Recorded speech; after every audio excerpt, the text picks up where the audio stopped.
What's up, gang? Kawaii50 back with another fake Grand Order video, here to of course talk to you about the rerun for one of these few servants to have gotten a musical number in the Fate series. And that servant is of course Ozymandias. And you probably don't believe me, but seriously, go ahead, Google it, YouTube it, whatever you gotta do. I promise you, I'm not lying.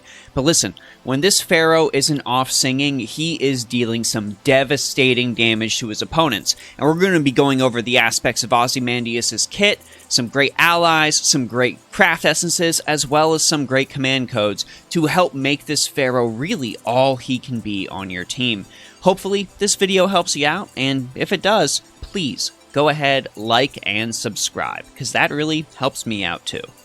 Ozymandias has 1 quick, 2 arts, and 2 buster cards, with a single target buster Noble Phantasm. So, this is one of the original Buster Boys. His max HP of 12,830 is fairly solid, and his max attack of 11,971 is a little on the higher side. His NP per hit is pretty solid considering his 2 arts cards playing a bit of a role in that at a 0.59%, and as is expected of any servant of the Rider class, his star absorption is incredibly high, sitting at 205. Now, I know some players out there already assume that Ozymandias is strong. It's pretty well known in the community. But he actually still has 2 buffs that he has not received on NA yet. So, let's go ahead and go over those as we go over his skills. To start with, his first skill is God of the Hot Sands rank A, upgraded from Charisma. The base skill just grants him attack for 3 turns, while this upgraded skill grants increased attack for 3 turns, also grants 10 critical stars a turn for 3 turns if the field is sunny, which you're not going to have to worry about that, just you wait. And it also increases the critical strength of all allies, including Ozymandias, by 20 to 30%.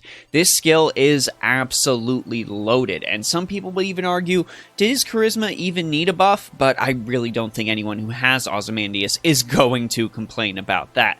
I would absolutely recommend maxing this skill second, especially since on NA it hasn't been upgraded yet, but Ozzy has another skill that is far more priority. And that would be Ozzy's second skill, Imperial Privilege rank A. Now, this is a busted skill in Fate lore, but it's still pretty good in FGO as a game mechanic.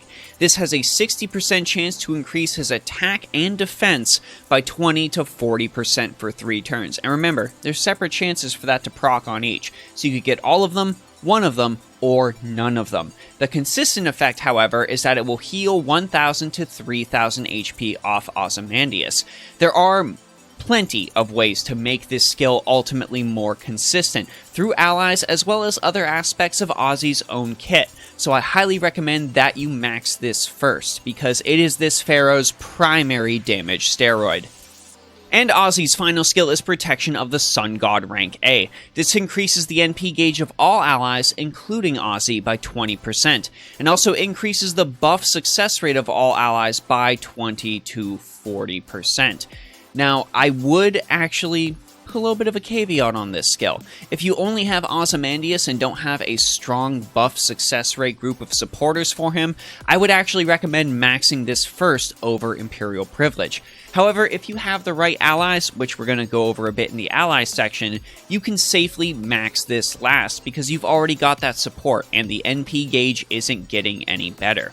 With this skill maxed out, Ozzy can by himself sustainably ensure that Imperial Privilege activates absolutely every single one of its bonuses, making him truly, truly powerful. For Ozzy's append skills, go with Mana Loading, the tried and true best option. This grants 10 to 20% starting NP gauge and is good on absolutely everybody. The other two, get them if you want, but they are not nearly as necessary. Now, some of you might have realized I didn't mention Ozymandias' second upgrade. That's because it's tied into his Noble Phantasm, and it is absolutely absurd. Ramsesum Tentitris gets upgraded. Not only does its damage get upgraded by a whole step, so your NP1's going to be hitting like an NP2, but there are bonuses on top of that. It does keep the defense reduction, and it does keep the chance to NP seal on an enemy's turn. But on top of that, it turns the field to sunlight for 5 turns. Remember that first skill I recommended for Ozymandias? This is how that always is effective, thanks to his Noble Phantasm. And also, just because DW decided, why not, let's just give this Pharaoh a stacked deck, this also decreases the cooldowns of all of Ozymandias' skills by 1 turn. So all of his skills, his Imperial Privilege, his buff bonus, and his Charisma with the Sunlight are going to pop up even faster. Not only was this Noble Phantasm already a titan of single target damage, but at this point, it's just stacked. I really don't know what else to tell you. As far as allies go for Ozymandias, we definitely want a Buster supporter, and Merlin is the #1 character that fits the bill. Koyanskaya and Oberon are more fit for farming, not so much for single target long sustained fights, which is what you're going to be bringing Ozymandias to. So Merlin is your go-to. You can of course supplement in Oberon for certain waves if you'd like, or if you just want to give the boss a giant coup de grace. And, as always, there are servants like Helena Blavatsky who can give you a more budget option. But there are other servants beyond that who can act as both Buster supporters, as well as supporters for other aspects of Ozymandias' kit, even pulling off of those aspects. So let's take a look at some of those now. My first recommendation would be Summer Raiko, who is a pretty solid Buster supporter. She can grant Ozzy 20 to 40% Buster effectiveness for 3 turns, as well as a debuff cleanse, which of course Ozzy lacks. She can also increase his attack and grant him an increased critical star drop rate as well. And since she's a Lancer, she won't be eating too many of his stars. Now, even though the Prince of Lan Ling is primarily an art supporter, he can really help Ozzy out with his Great Vigor skill, increasing an ally's buff success rate, so you can use that in a pinch, or if your Ozzy's final skill isn't maxed out. Of course, Demonic Visage is still great, increasing Ozzy's crit chance and critical star drop rate. Arts card effectiveness isn't that great, but those other 2 bonuses are fantastic. And of course, Lan Ling's Noble Phantasm can give Ozzy the bonuses of a damage cut as well as an attack boost. Now, speaking of a servant that can actually work off of Ozzy, using him as a sort of pseudo-supporter, let me go ahead and mention Gawain, who you might want to bring along for mixed waves, and I've done myself to great success. See, Gawain has the ability to increase his Buster card effectiveness on sunlight fields for 3 turns.